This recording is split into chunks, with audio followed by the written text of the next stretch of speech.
are so very pleased to be bringing you another play reading. I am Kathleen Kellaigh. I'm the artistic director of ATC Studios. Just a couple of words for those of you who are joining us for the first time. ATC Studios is dedicated to nurturing the creative spirit in everyone. And prior to COVID, we would provide live forums for playwrights and screenwriters to get their work read and in front of an audience. Since April of 2020, we have now moved that program to Zoom, and we are probably never going to go back to the absolutely purely live performances. We are very excited to be including all of you from all around the nation, in fact, all around the world, in this playwrights process. Thank you so much for being here. Please do subscribe to our newsletter, and you can find the mailing list link on our website right under the About Us tab. As you may know, ATC is a 501c3. We are a nonprofit. So if you can possibly donate, we certainly appreciate it. These programs are free, but donations of any amount are so gratefully accepted. There are several ways to donate. You may go through atcstudios.org homepage and click the donate button, through Venmo at ATC Studios, through PayPal, or through Zelle. We are about to get going. This is Trio of Wonder, 3 short plays by Bara Swain. I would like to turn the reins over to ATC board member Michael Susko.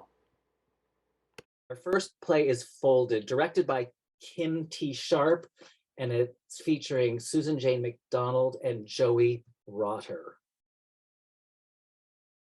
Folded by Bara Swain.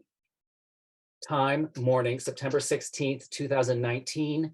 Place, B's empty garage, a rural southern town. At Rise, B and Crane are discovered in an empty garage. There's a blanket in the corner, a stool, and a paperback. Crane is seated on the floor. B leans against the wall, holding a man's shirt. You slept here last night, Crane? Yes, I changed the sheets on your bed. thank you. Hung them on the line to dry. I think the thermal fuse overheated again. I had my mind set on buying some new patio furniture for next summer, spruce up the lawn a bit. Might have to spend it on a dryer now. I can contribute. Oh, there's no need, Crane. I got a plan. What kind of plan? A business plan. Don't you worry about it, son. Besides, Home Depot has a sale on Samsung dryers. 13 preset dry cycles. There's a model with a shoe drying rack, too. Not your son. I know. I brought you a clean shirt. It's time to get dressed. You know what today is. What happened to my green one? You left chewing gum in the breast pocket. It went through the wash cycle. Keep making that face. It's going to freeze that way. Nothing to be alarmed about, Crane. I bagged your shirt in a Ziploc and put it in the freezer overnight. Rubbed it with an egg white this morning. Did you scrub it with white vinegar? Sure did. Stain's good as gone. Same as last time and the time before that. I was shying egg white for my angel food cake, though. Used the yolk for some ham cups for breakfast. Added some fresh pepper, too, from the garden. They're baking now. Should be ready in a bit. I'm not hungry. You got to eat, Crane. Put some meat on your bones. It's an hour's ride to the cemetery. 2 hours and then some round trip, depending on traffic. You should eat something first. When we get home, I thought we'd celebrate. Celebrate? Yes, celebrate the occasion with a late lunch. Stuffed peppers, I was thinking, last of the season. And then I'll whisk up some lemon zest and citrus frosting for the cake. It's a Martha Stewart recipe. She calls it lemony angel food cake. I said I'm not hungry. But it's your favorite. And I invited Celine Dabrowski and her daddy over. Who?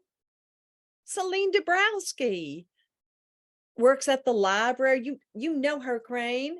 Only 4 years behind you in high school. Always has her nose in a book, too. You got a lot in common. Her daddy's picking her up at 3 o'clock after he finishes a door installation over on Walnut Avenue. Why? Well, on account of college loans, alimony payments, gas, food on the table.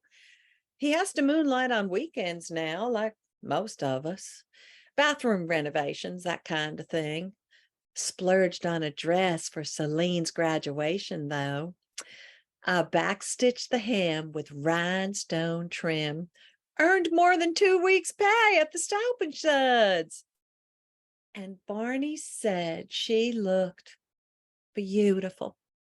Radiant, actually. Barney.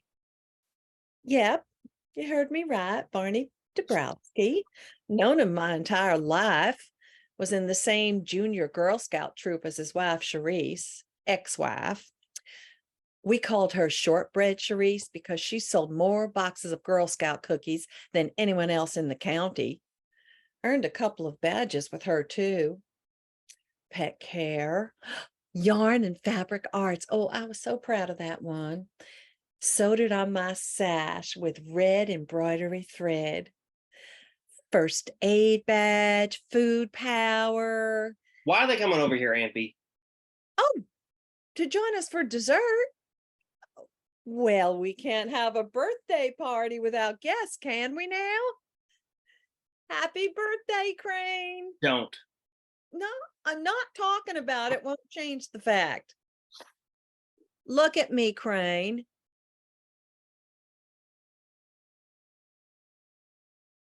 Look at me, Crane.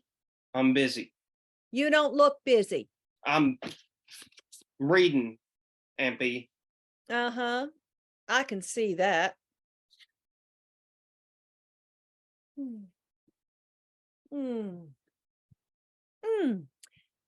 The concrete is nice and cool, isn't it?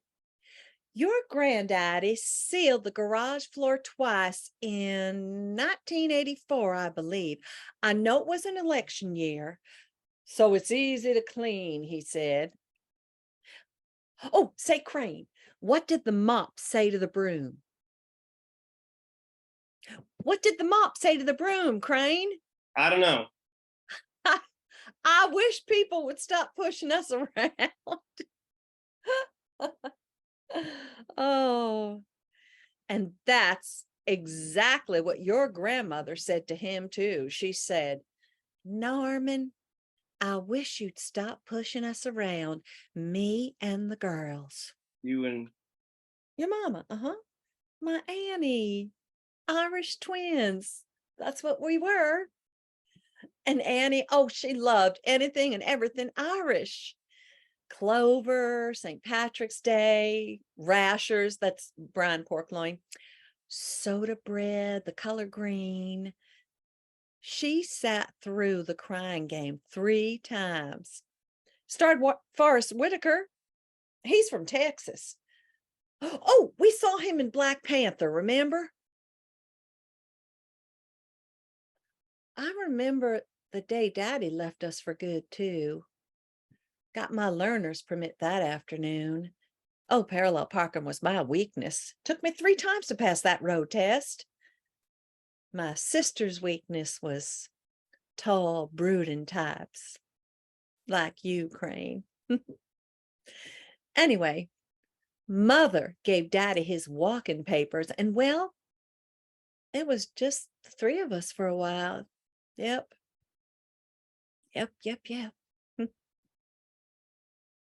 Oh, this floor is so cool, so refreshing. I wanted to coat it with an epoxy paint, light green, my sister's favorite color. Still might. Sure might.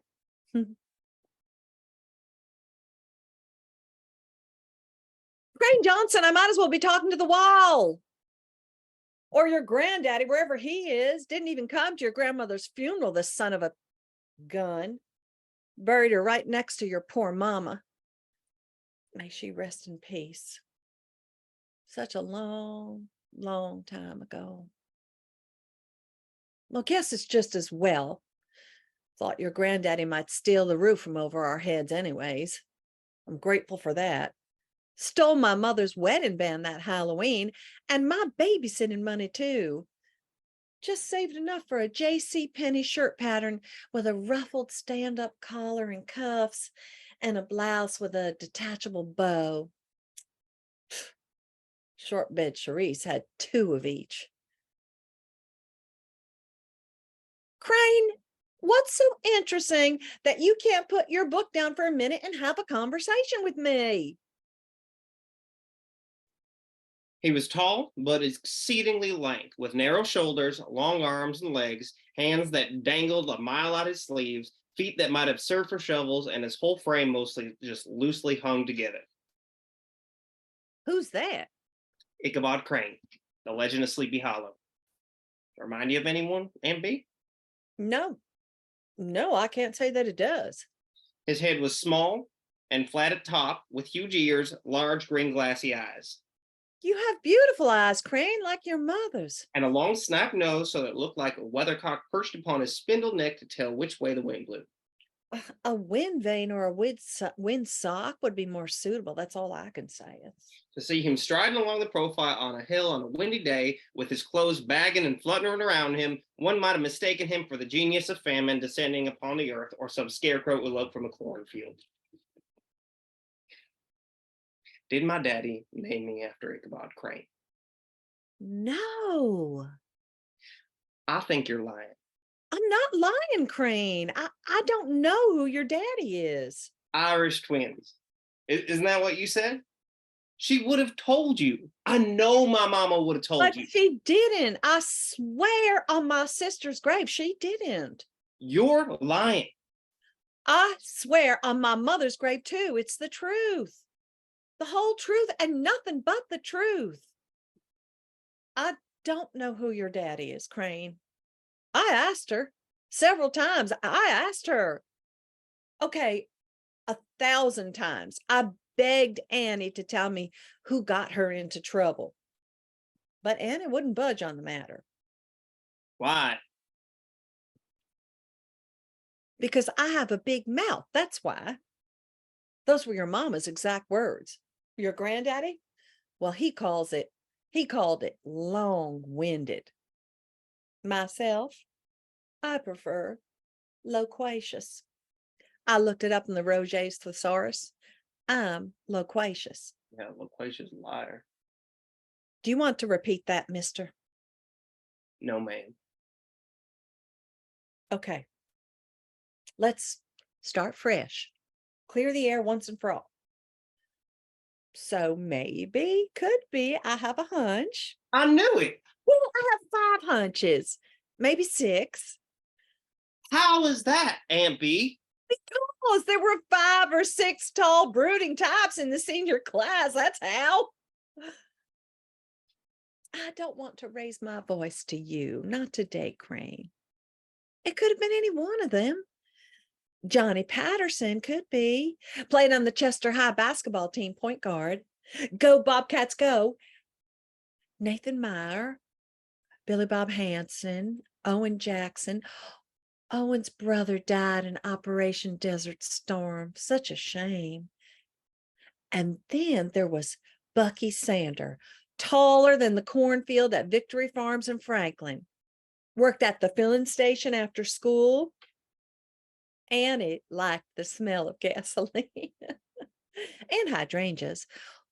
Oh, and Bucky's wife just had triplets. Can you imagine? I know Bucky Sanders. He replaced the air filter on my car last month. I guess some things never change. Oh, but they do. Bucky owns the station now.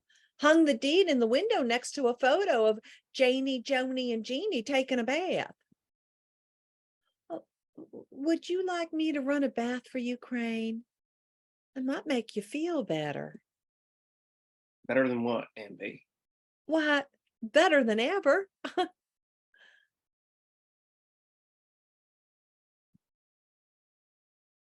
After your mama died, no one stepped forward. No one stepped forward, son. I am not your son. I know that. Don't you think I know that?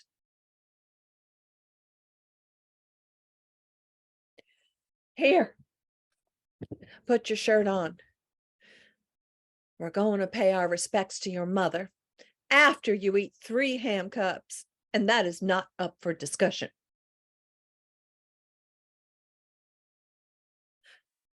Do you think you're the only one who is mourning today?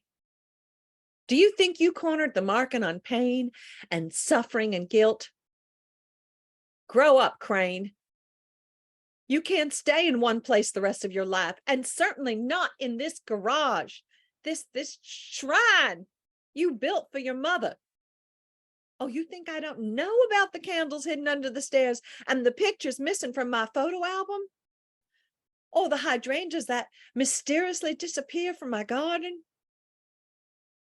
You think I can't hear the floorboards creak when you tiptoe out here to spend the night with a ghost? It's not healthy. It's not.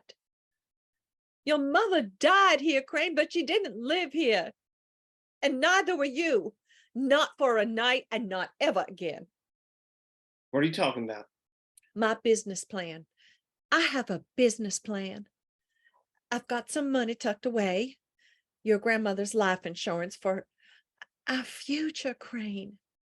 Your future. And Barney, Mr. Dabrowski, has been drawing up blueprints for the garage, a renovation that, while expensive, will give us the means to live a more comfortable life. I owe you that much when I convert this place into an apartment, a rental unit. It's a win-win, Crane.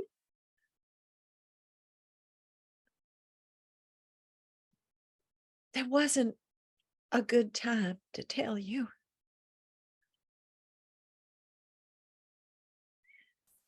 It's 26 years ago today. Your mama passed. Pass. Died? Since Annie died then. You mean since I killed her? Well, Oh, a spade, Aunt B. I killed my mother. And I don't think you'll ever forgive me for that. Raising a cold-blooded killer ever since you were what? 17? and a half. 17 and a half. 10 months younger than your mama. It was an honor. A privilege for sure. And I don't like the way you're talking, Crane Johnson. Because you got it all wrong. All wrong. That's not what happened. Then set me straight. I don't recall the details. Right. You can remember the birthdays of everyone in your junior Girl Scout troop and their zodiac signs, but you can't recall what happened the day I was born? The day my mother drew her last breath? That's a fair argument. I'm not arguing with you. I'm begging you to tell me what happened that day. Not. Excuse me? It was nighttime, Crane. A still, hot September night. September 16th. 1993. Yep, that's right. Go on. Well, let's see. Anna's due date was 2 weeks out. You were expected on the last day of the month. A Libra, like Oscar Wilde, Annie said. He was Irish. Ever read The Picture of Dorian Gray? It was required reading in our junior year. Uh-huh. I remember hearing our cat out back, Misty, howling and moaning and making a general racket. Couldn't hear the katydid singing or the washing machine. I remember that too. Your grandma was in the basement doing laundry like she always did on Thursday nights. I think she savored it, the alone time, like you, Crane.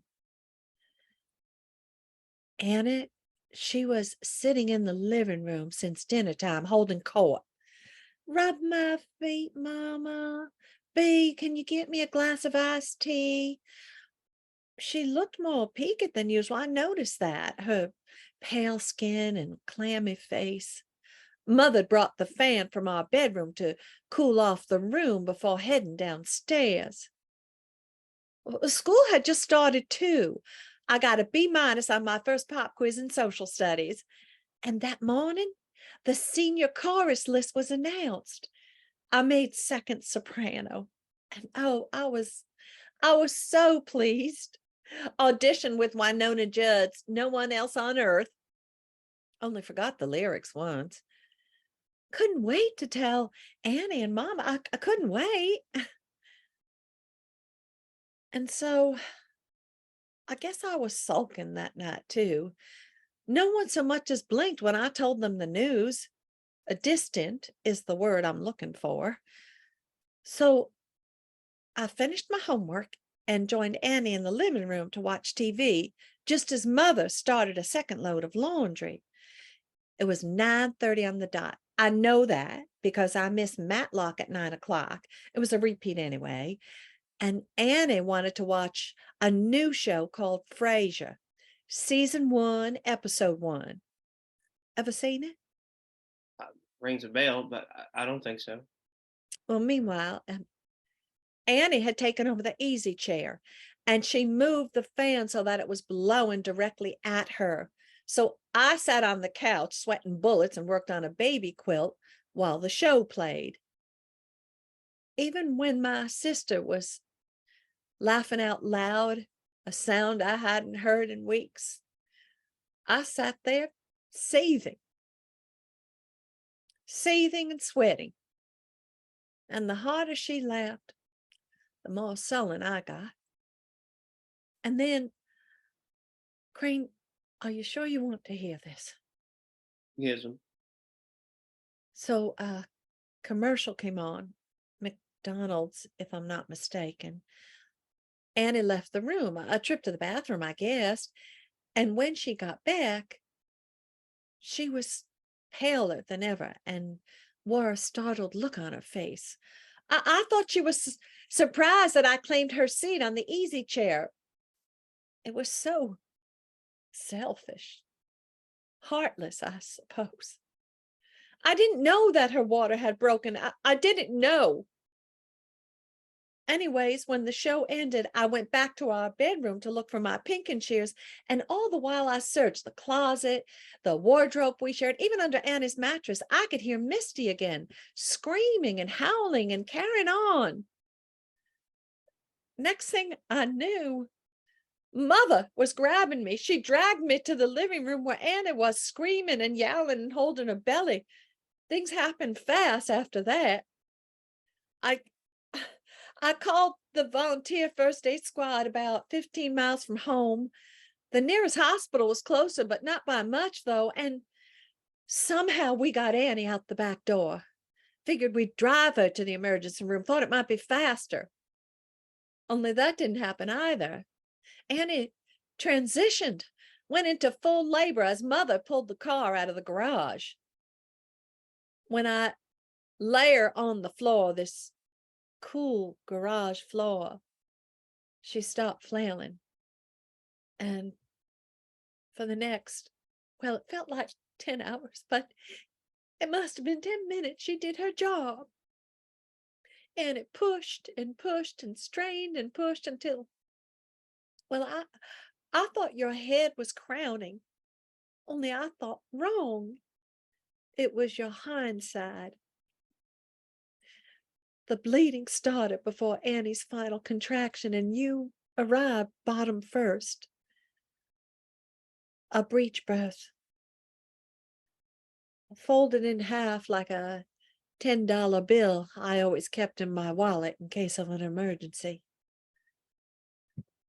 And I remember thinking, it flashed across my mind, something my daddy said to me once, that paper money can be double folded 4,000 times before the bill tears.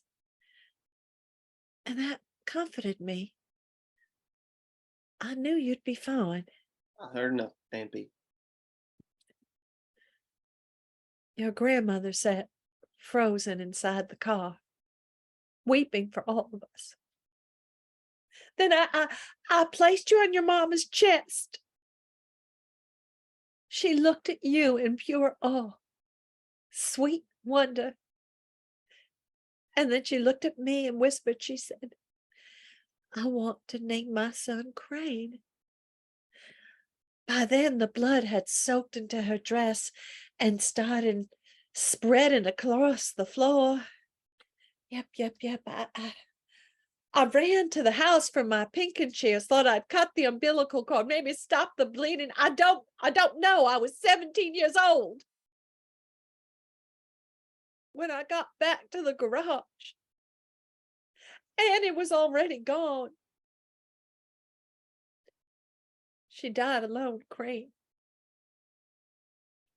And it's a burden that I'll carry for the rest of my life. You don't need to, Aunt B. Mama wasn't alone. I was with her. I was there.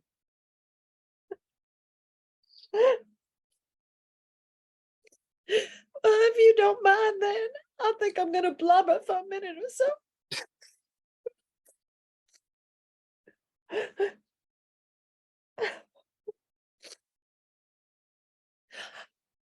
I'm sorry, Crane. I know. Crane, Just spit it out, Aunt B. you've never seen Frasier, right? I'm not a fan of sitcoms.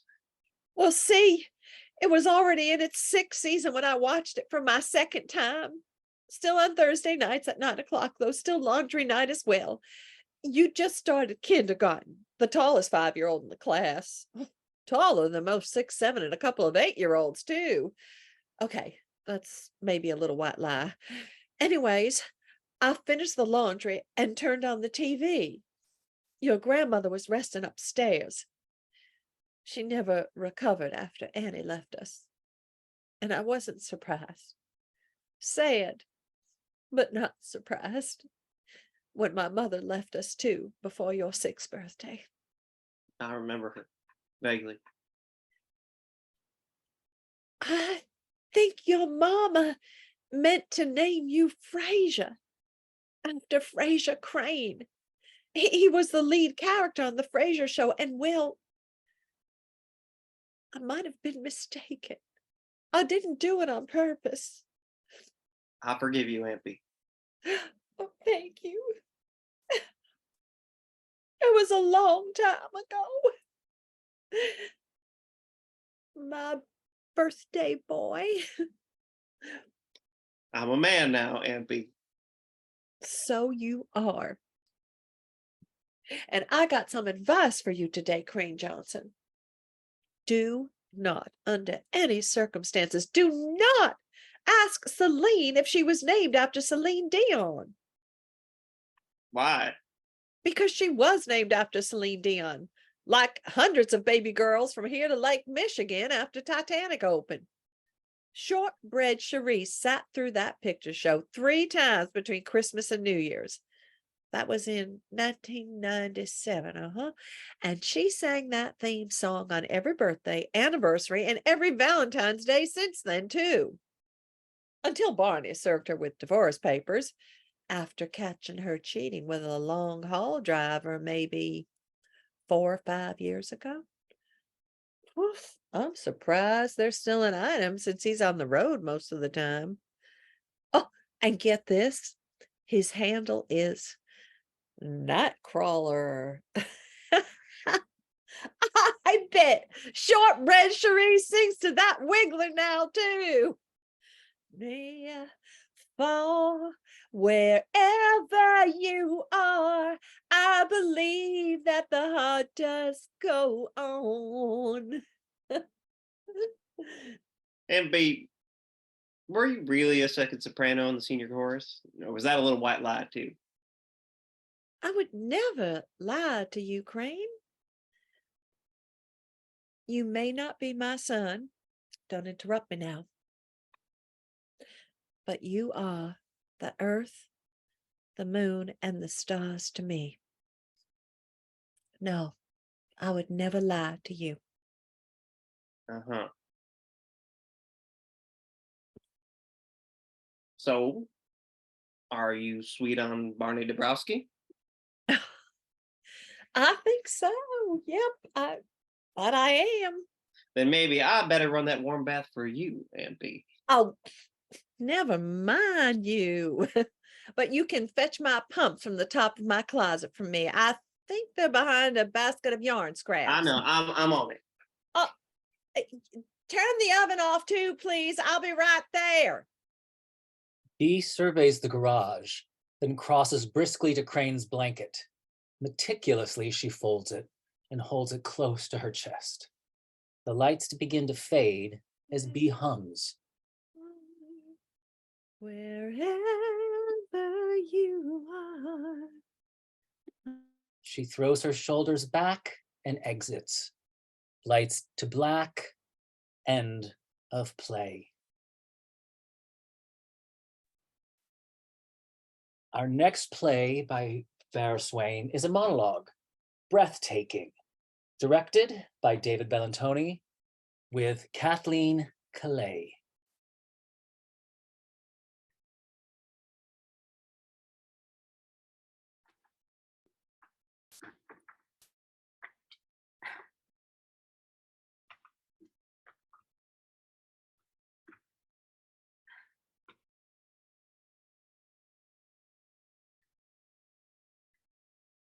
My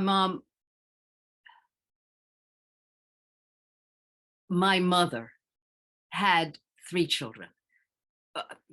Well, there are still 3 of us. I have 2 older sisters, Amelia and Eleanor. History inspired names to please my dad. And then there's me, Ginny. Okay, full disclosure, my given name is Virginia. And no, I wasn't conceived at a romantic destination on the banks of the Potomac or named after my mother's choice of poison, Virginia Slims, menthol. My birth name is, in fact, a tribute to my mom's favorite author, Virginia Woolf. You know, the 19th century writer, maybe 20th century. I was never good at history. That's my dad's department. I mean, literally. Before he became an author, he chaired the history department at a girls' academy here on the East Coast. Met my mother there too. The star of the English department. Another weak subject of mine. Truthfully, I never excelled at anything. Not really. Except disappointing my mother. And calorie counting. I know the caloric content of hundreds of foods, from diced watermelon, 46 calories a cup, to Starbucks cranberry orange scone, a whopping 490, equivalent to 2 slices of Domino's thin crust pizza. Actually, I thought Weight Watchers was the only interest that my mother and I had in common. After the last meeting we attended together, Mom said, and I'll never forget it. She said, "Cremation is my last hope for a smoking hot body." Be careful what you wish for, Mom.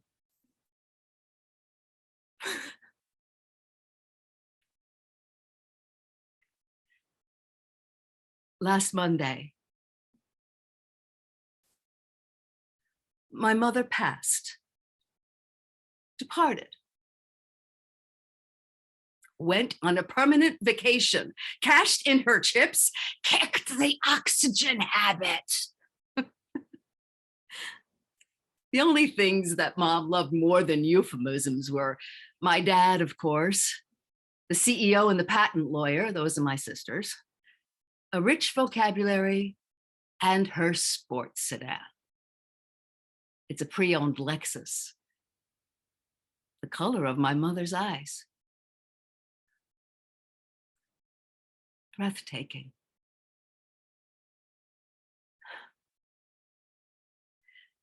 My brown-eyed father, he was inconsolable these past few months, absent like my sisters.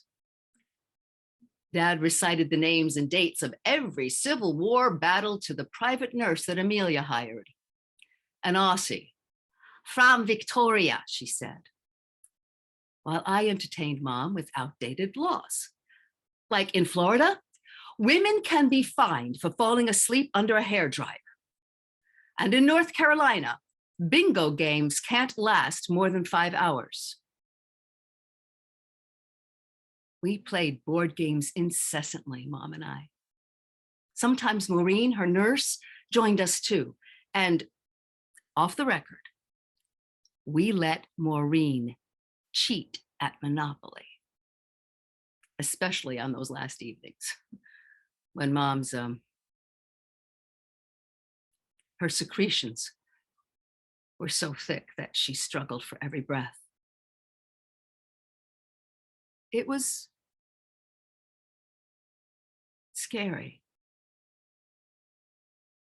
but I don't regret 1 minute of the time we spent together. I don't.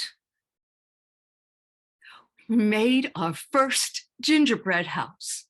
I pulled a filling out of my back molar on a gumdrop, 17 calories, alternated between tic-tac-toe and hangman while Mom filled out her advanced directives. And our last project was a felt bunny, a 2-finger puppet. Mom had already cut out the body painstakingly, like her life depended on it. That was a bad choice of words. Because suddenly, the room, the entire house, filled with Mom's wheezing and uncontrollable coughing. And in the chaos, I misplaced the pattern for the puppet. Yep. So when Mom finally settled down, I cut out ears that were too large and glued the rabbit's tail in the wrong place. I'd added the puppet's eyes just as my mother began pulling on her sheets and calling out incoherently, pointing at the window. When I made out a few slurred words, I think she was asking for her Lexus. I sprang into action. My first impulse was to back Mom's car out of the garage into the driveway and across the lawn to her window. Instead, well, they say that closure is overrated. That's good to know, since I backed her blue Lexus out of the garage and, coward that I am, drove home.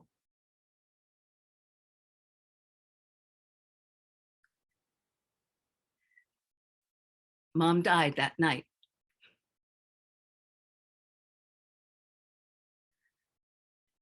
Eleanor took care of the flower arrangements and my dental bill.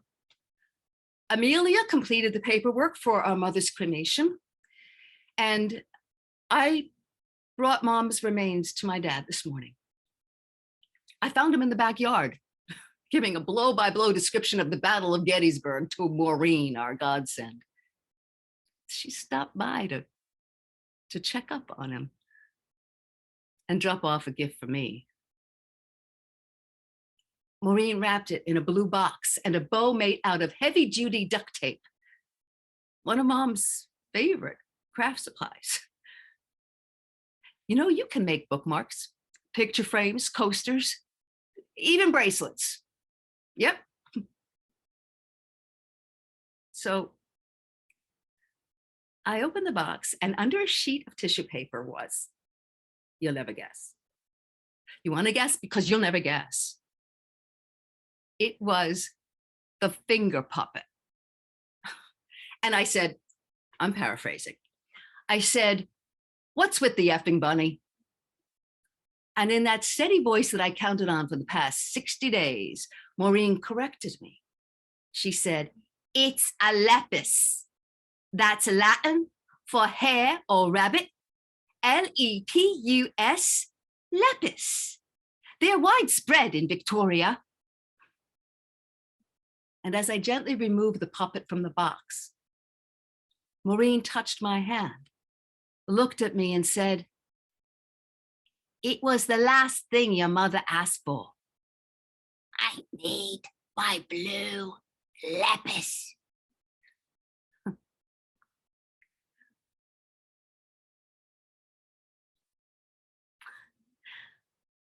I think her eyes are breathtaking. Don't you?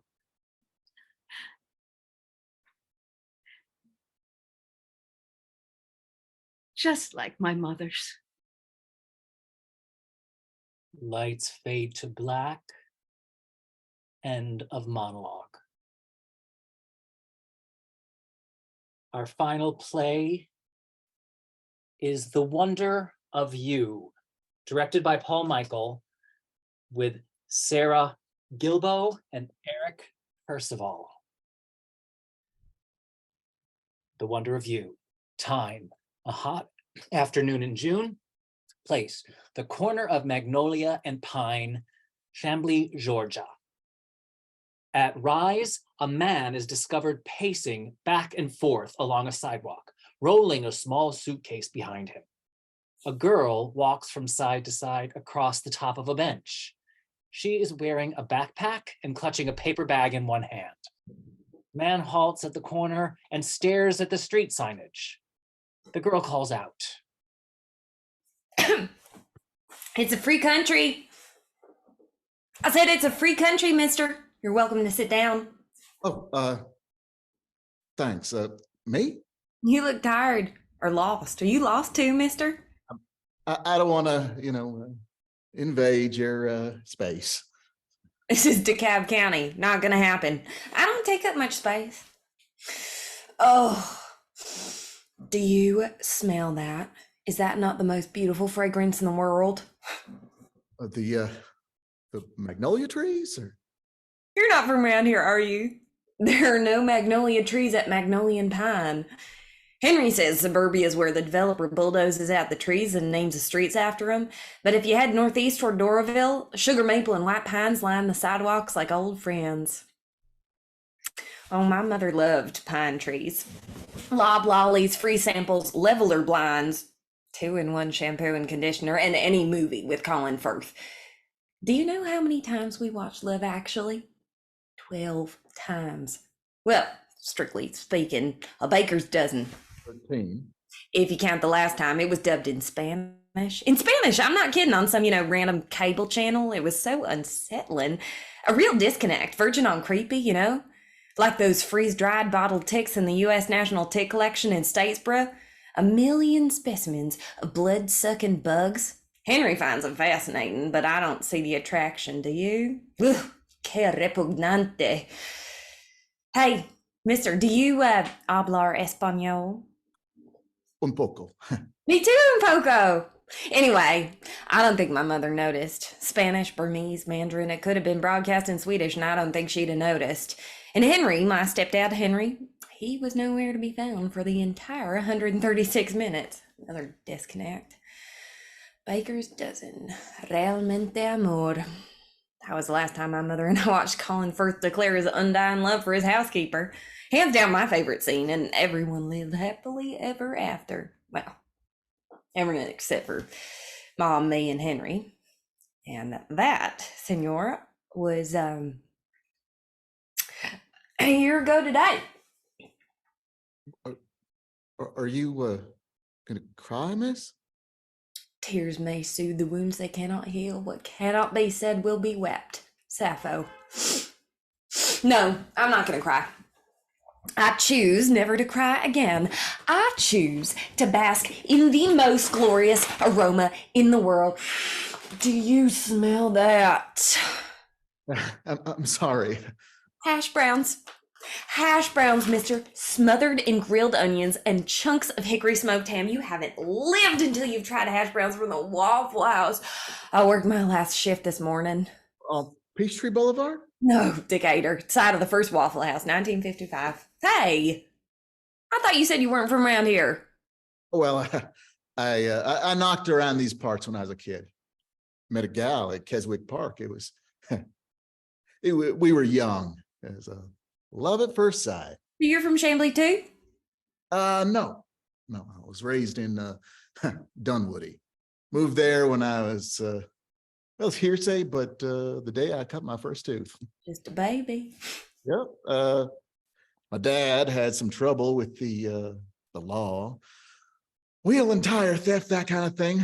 He liked cheap box wine, peach cobbler, and cheap women, my mother said. That's all I really know about him. So when he stole some lawn equipment from our neighbor, hedge clippers and a power mower, it's also hearsay, we left. Moved in with my grandmother in Dunwoody. That's a nice place, great library, good schools. I liked school. I graduated from the same high school as that television host, Ryan Seacrest. Who would have thought that the guy who was voted best dressed at Dunwoody High would have gone on to become a national phenomenon? It's pretty weird, right? There are weirder things than that, mister. The Saturday before last, Henry took me to the Loudermilk Boarding House and Everything Elvis Museum. It's like a shrine to the king. Voted the best Elvis experience this side of Memphis. Poor Henry, he sang Love Me Tender and la la la la la la la la la. You give me hope to carry on. Wonder of you. Yeah, over and over through 5 rooms of Elvis memorabilia, whiskey decanters and Elvis postage stamp bedspread, and get this, the maybe Elvis toenail. Talk about weird, right? So your stepfather, he's a Elvis fan? Not really. Mom and Henry went to Memphis for their honeymoon. They dragged me along, but I don't remember it. I do remember missing a week at kindergarten, though, and I loved school, too. Actually, I was accepted to Georgia State in the fall, but I'm not sure if I'm going to go. Henry bought me a secondhand car for graduation. It's an easy commute from Decatur. That's where we moved after middle school, and Mom, well, it was closer to the Winship Cancer Institute. Hey, mister, have you ever heard of magical thinking? I sure have. I'm inclined to practice it myself. Well, I know it's magical thinking, but see, the year we moved to Decatur, How old were you? 14, and it was, don't make fun of me, okay, but it was the last time I could go to the daddy-daughter dance. That's the annual semi-formal dance for girls in 8th grade or younger and their fathers, daddy, daughter, daughter, daddy, but right. Even though grandfather's uncles, they were also welcome. And Henry loved that night. He always wore his blue suit. He only had one suit, and he'd wash the car that morning, even though it was February and cold, real cold. Henry'd come back inside and his fingers would be a few shades lighter than his dress shirt, and Mom warmed him up in her armpits. It was part of our tradition. And then Henry would go on and on about the menu. It was always Italian food, and he would call it Italian. I wonder what kind of Italian food they're serving this year. Now comes the bad part. How bad could it be? Oh, it's bad. It's very bad. Because instead of joining in for the line dancing, Henry loves the electric slide, and instead of eating lasagna and picking the green peppers out of his salad, he hates peppers. I spent the entire night standing at the entrance of the Chambly Civic Center in the suede leather pumps Henry bought me for the occasion, looking. I know it's magical thinking, mister, but I was looking for my father. I thought maybe he'd show up. Funny thing is, I don't even know what he looks like, or I don't know anything about him except for what my mother told me, and that wasn't much. But I figured I'd recognize him anyway. You know, he's my dad. And moving to Decatur. Yeah. It was his last chance to find me. Chance in a lifetime. Magical thinking. And I think I know I hurt Henry's feelings too, standing all night in the doorway, and my new slingback said I didn't deserve treating him like that. But Henry never said a word. And the next day, he gave me 2 SpongeBob Band-Aids for my toes. My mother said, "How did you get those blisters?" And before I could answer, Henry said, "We danced the night away." You're lucky. He's a good father. Stepfather. What's wrong, mister? You feeling okay? We can move into some shade if you like. The afternoon sun can get pretty brutal in these parts. Hydrate, hydrate, hydrate. That's what Henry always says. You've got to take it easy during the hardest part of the day. Here, drink. I'm fine. Thank you. It could be exhaustion, mister. Happens to the best of us. There's no shame in that.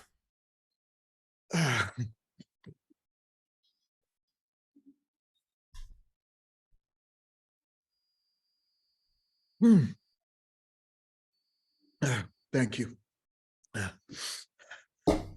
Okay, I got a lot to be ashamed of, miss. That's what brought me back to Chambly. It's been a long time. Waiting online at Walmart's 1 hour photo center is a long time, mister. Define long. Well, let's see. Graduated from Dunwoody. You haven't been back here since high school? No, not exactly. I knocked around that summer after graduation, did odd jobs for my grandmother. She spoiled me. Oh, yeah.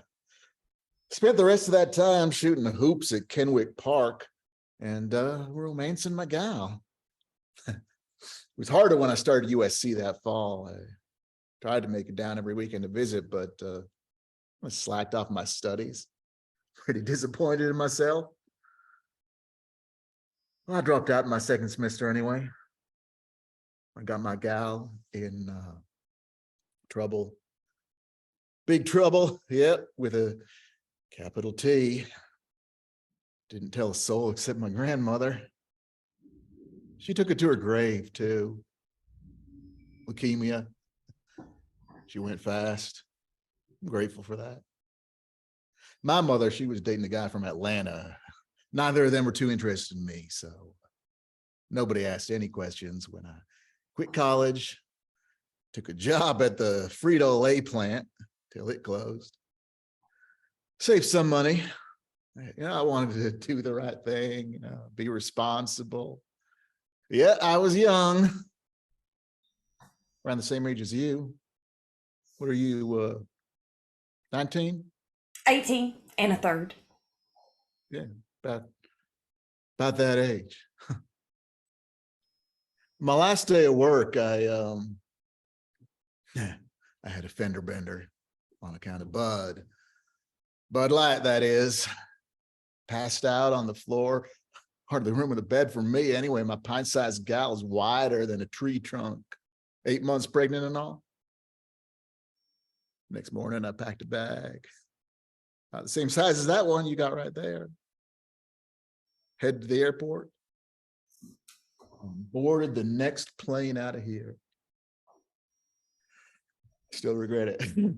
Deeply. Deeply, very deeply.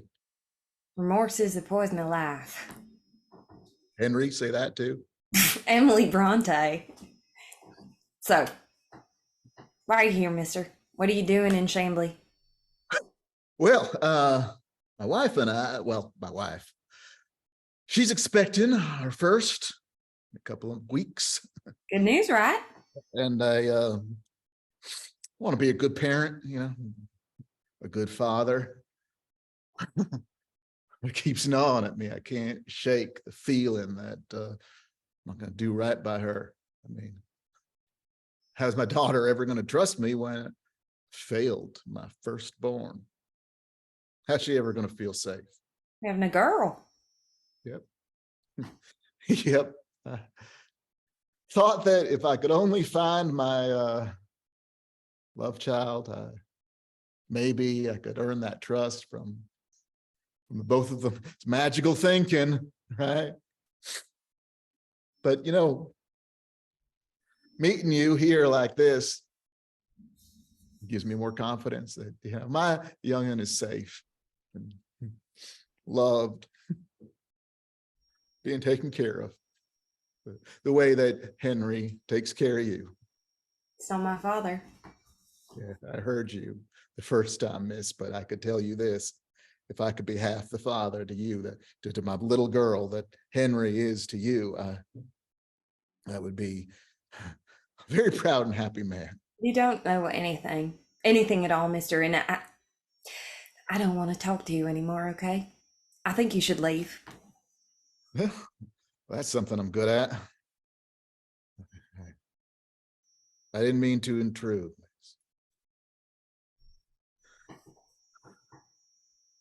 Hey, name 5 things that you know about your father. What? I said, name 5 things that you know. You gotta be kidding me. Stalin. I think you're Stalin. No, I'm not. You don't know one thing about him, miss. You don't know if he's a thief or if he likes green peppers. Pie. My father liked frozen blueberry pie. That's one thing. You know hundreds of things about Henry.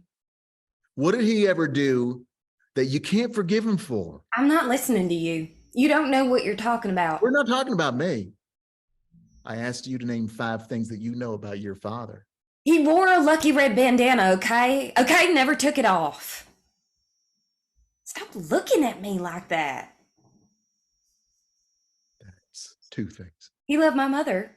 Sure he did. He loved my mother. Don't doubt it.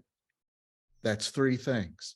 So why did he leave me? I can't answer that, miss. If he loved us Wish so I could. why did he leave me? I kept calling for him. Henry, and the movie, it kept playing, and Henry, I need you, and she was hardly breathing by then. The credits are playing, and her hands were colder than a February frost, and where was he for those 136 minutes, huh? You tell me that when I needed him the most, when my mother drew her last breath, where was Henry then? Go away. Go away. I didn't mean you any harm, miss. I never want to cause you any harm. Stay. Mister, please stay. My father wasn't there for my entire lifetime, but I forgive him. Why can't I forgive Henry? I don't know. But I could sit with you for a while, if you like. Maybe we can figure it out together. No, it's okay. I think I'm gonna be all right. Besides, don't you have a plane to catch? Yeah. That I do. And you sure you're okay? Hey, mister, did you pick out a name for your baby? Well, my wife is still on the fence, but I think I can win her over because I'm so charming, but I always wanted to name a daughter Sarah Lee. Why? Well, everybody doesn't like something, but Nobody doesn't like Sarah Lee. It's a good name. It's a memorable name. I hope she wears it in good health, senor. thank you, Chica. And thank you for the water. You might want to find some shade somewhere yourself.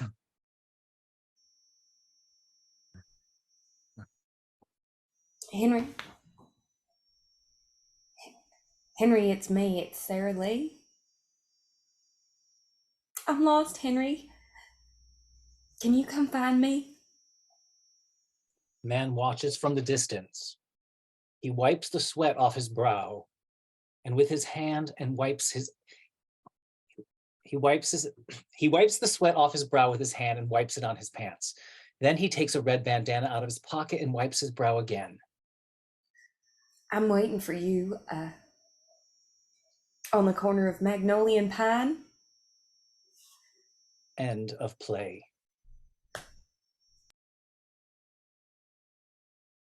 Fantastic. If I could have all the actors come on up and take your curtain call.